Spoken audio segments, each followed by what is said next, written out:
Olá, bom dia. Estamos iniciando mais uma aula de geografia. Nessa aula, a gente vai conhecer um pouquinho sobre mapas, plantas e escalas cartográficas e entender como utilizá-las no nosso dia a dia, né? Sabemos que há diferentes formas de representação da superfície terrestre. Os mapas, assim como as plantas, são representações reduzidas em duas dimensões, comprimento e largura. Por isso, são classificados como bidimensionais. Eles são elaborados em um plano e, como você já deve ter visto, podem ser representados em vários suportes, como papel ou a tela de um computador. A maquete é uma representação tridimensional da superfície terrestre, que apresenta os elementos em suas três dimensões, comprimento, largura e profundidade, da forma como nós os vemos na realidade, só que em miniatura reduzido. Para a elaboração de maquete, pode-se utilizar diversos materiais, como papel, plástico, madeira, argila. Os mapas representam áreas extensas da superfície da Terra, por isso não mostram muitos detalhes. Para representar todos os países em um mesmo mapa, por exemplo, elabora-se mapas mundi, também chamados planisférios. Neles, mesmo as grandes cidades aparecem como pontos muito pequenos. Já as plantas são representações de áreas bem menos extensas da superfície da Terra e, por isso, mais detalhes do que os mapas.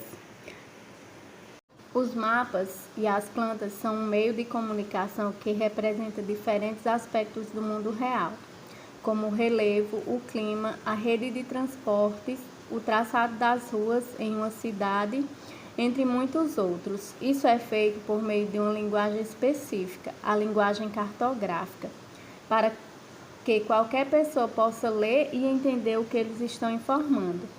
Nessas representações, as informações da realidade são apresentadas por meio de linhas, pontos e áreas, dependendo da forma como se manifestam no espaço geográfico, e podem variar de tamanho, forma e cor. O significado de cada elemento representado aparece na legenda do mapa. Além disso, os mapas, por serem representações reduzidas da realidade, que mantém uma proporção entre as distâncias e o que é representado, também apresentam uma escala cartográfica, que determina o nível de detalhamento das informações. Dependendo da escala utilizada, uma cidade pode aparecer como um ponto no mapa do mundo ou ter o traçado de suas ruas representado em uma planta urbana. A seleção, a organização e a apresentação das informações a serem representadas nos mapas e plantas são tarefas dos profissionais que trabalham com cartografia. No mapa acima, para representar a área dos estados do Brasil, a variável visual utilizada foi a cor, pois a intenção era apenas diferenciar um estado do outro. Em representações que exigem uma ordenação, também podemos utilizar a cor. Nesse mapa, as áreas de altitudes diferentes foram coloridas de forma ordenada. Quando elementos diferentes exigem uma localização pontual, podemos representá-los por meio de formas distintas. No caso do mapa aí, com portos e aeroportos, eles foram representados por ícones diferentes.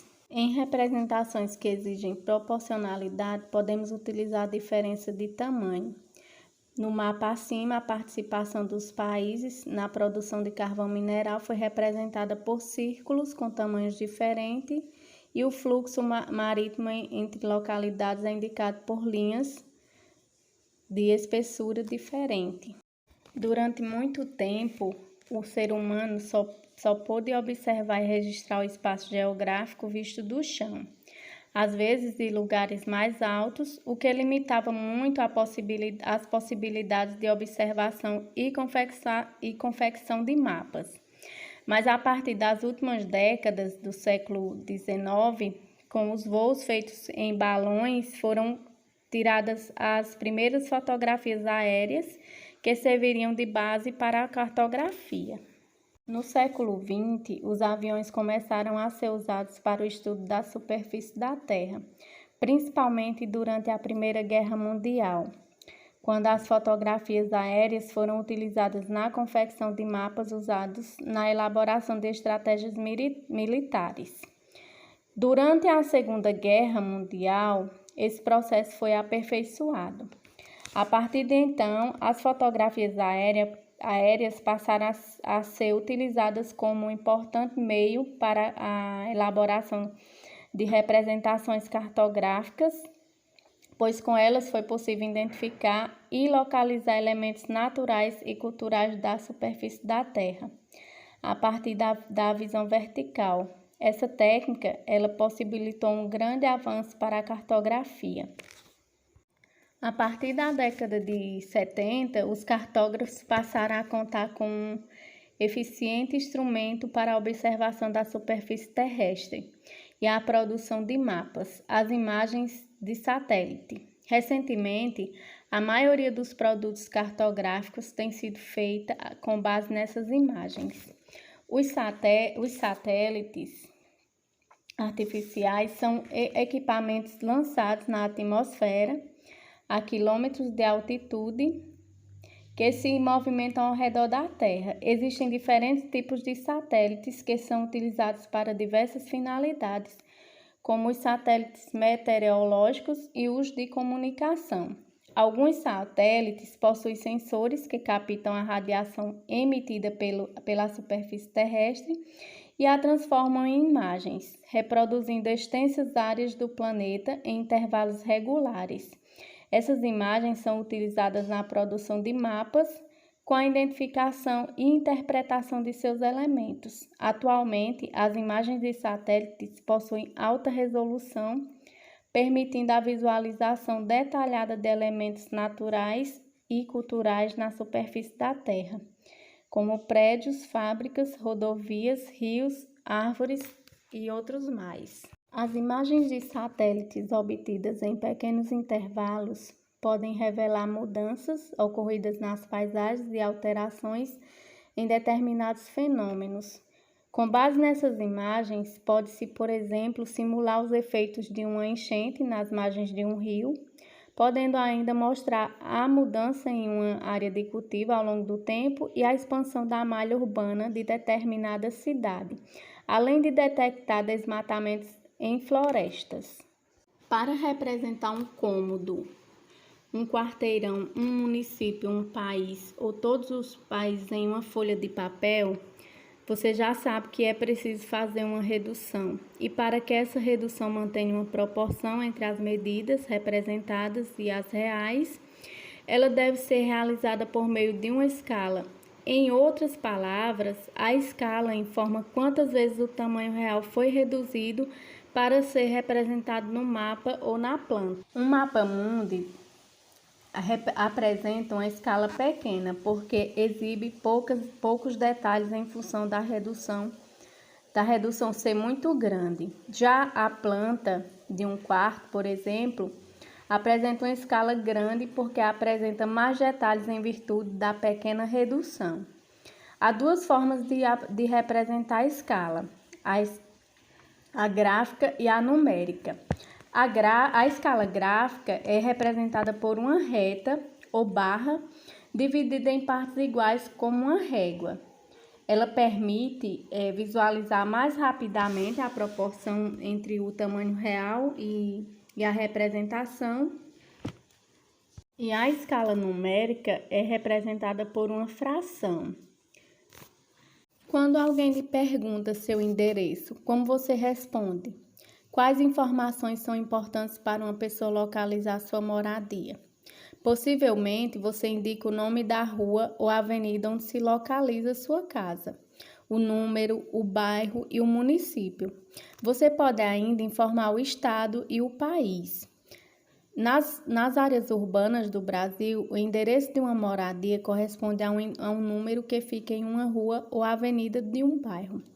que fica em uma cidade que faz parte de um município. As áreas rurais dos municípios recebem uma denominação diferente. Muitas vezes, o nome de uma estrada, de um sítio, de uma fazenda é a principal informação para sua localização.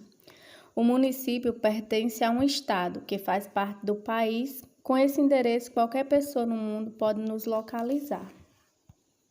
Encontrar alguém em uma cidade é relativamente fácil. Como a gente já viu, as cidades são formadas por uma rede de ruas e avenidas identificadas por nomes e números. Então, basta cruzar esses dados para saber o endereço de seus moradores. Mas como fazer isso no meio de um oceano, onde não há nenhuma referência? Vamos ver agora. Para localizar precisamente qualquer ponto na superfície do planeta, foram criadas as coordenadas geográficas, linhas imaginárias que cobrem todo o globo terrestre. Os meridianos ligam os polos norte e sul e são atravessados perpendicularmente pelos paralelos. Se o comandante do navio indicar o paralelo e o meridiano em que o navio se encontra, a equipe de resgate pode localizar o ponto exato do navio e se dirigir para lá. Esse é um sistema universal de localização. As coordenadas geográficas têm um paralelo especial chamado equador, termo originário do latim aequatore, que significa o que iguala. Trata-se do paralelo de maior extensão, que divide o planeta em dois hemisférios norte,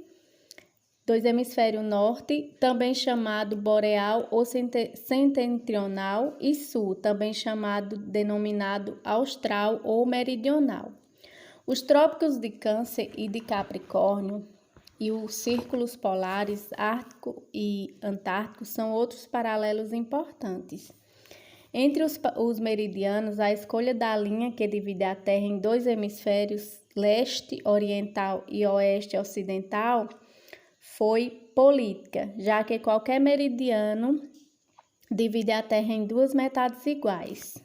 Como poderia ser qualquer meridiano, a decisão pelo meridiano de Greenwich precisou ser negociada entre os países. No cruzamento de um paralelo e um meridiano, temos a localização exata de um ponto na superfície terrestre. Mas como indicar qual paralelo e qual meridiano formam o ponto que queremos localizar?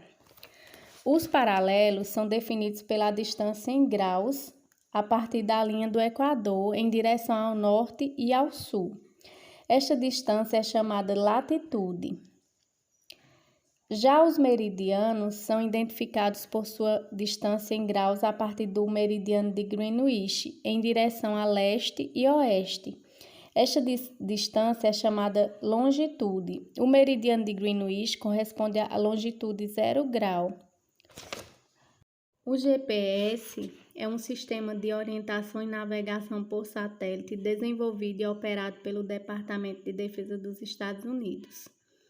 É constituído de um conjunto de satélites que fica no espaço sideral em órbita da Terra, de estações de controle e antenas de recepção na superfície terrestre. Os satélites emitem ondas de rádio que podem ser captadas em qualquer ponto do planeta. As ondas recebidas de pelo menos 4 satélites servem para que o aparelho receptor calcule a exata posição de seu usuário, fornecendo a latitude, a longitude e a altitude, além do horário exato. Atualmente, o GPS é o sistema de orientação mais utilizado no mundo e no Brasil. Mas existem outros desenvolvidos para que os países não fiquem dependentes do fornecimento exclusivo de sinais do sistema estadunidense. O GLONASS é operado pela Rússia, o Beidou ou Compass da China e o IRNSS da Índia e o Galileu da União Europeia. Quando o GPS foi criado na década de 70 pelos Estados Unidos, Ele foi criado para fazer levantamentos de posições estratégicas e militares. Foi utilizado em diversas situações de guerra, como nas intervenções recentes no Oriente Médio, definindo a trajetória de mísseis teleguiados. Atualmente, o GPS tem muitas aplicações civis, como nos mostra a ilustração. Agora vamos fazer uma atividade para fixar melhor o conteúdo.